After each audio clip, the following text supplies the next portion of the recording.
The One UI 7 beta might not even be out yet, but Samsung Insider Universe is already dropping comparisons between it and Apple's iOS 18, and trust me, things are getting interesting. One UI 7 is shaping up to be Samsung's biggest update ever, and it's set to totally change the way we experience Galaxy devices.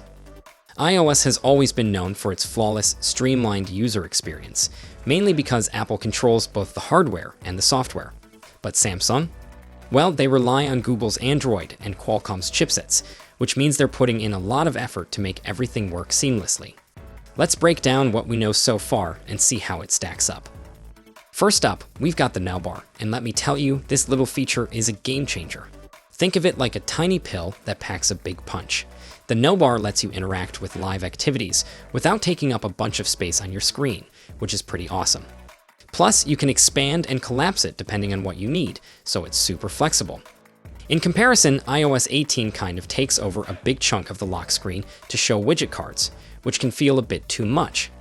Samsung's approach with the Now Bar is way more subtle and efficient, and I think it's a huge win. Moving on to the lock screen, Samsung seems to have taken some inspiration from iOS 18's media player design.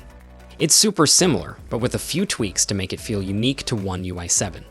The media player card now sits just after the clock on the lock screen, and you can tap the Now Bar to expand it. It's a clean, simple way to control media without opening the full app, and you still get all the important playback controls at your fingertips. It's a nice balance of functionality and simplicity. Now let's talk about the Quick Panel, because this thing has gotten a serious facelift in One UI 7.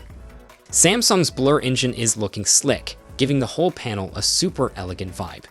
You can also customize the Quick Panel to suit your needs, which is a nice touch. Some tiles are inspired by stock Android, and there's a dedicated toggle section to make everything even more accessible.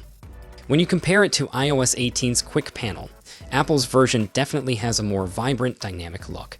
The toggles feature colors that match the app or service icon, making everything feel more alive.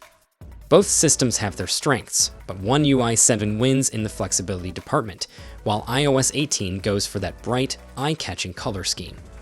And while the Quick Panel and lock screen are big features to talk about, there's so much more to compare between One UI 7 and iOS 18. We're still waiting for more surprises as Samsung prepares to drop the One UI 7 beta. Rumor has it the beta might launch today in Korea, Germany, and the US, so stay tuned. So, what do you think about all these changes coming to One UI 7? Which feature has you the most excited? Drop your thoughts in the comments, and I'll keep you updated with all the latest news.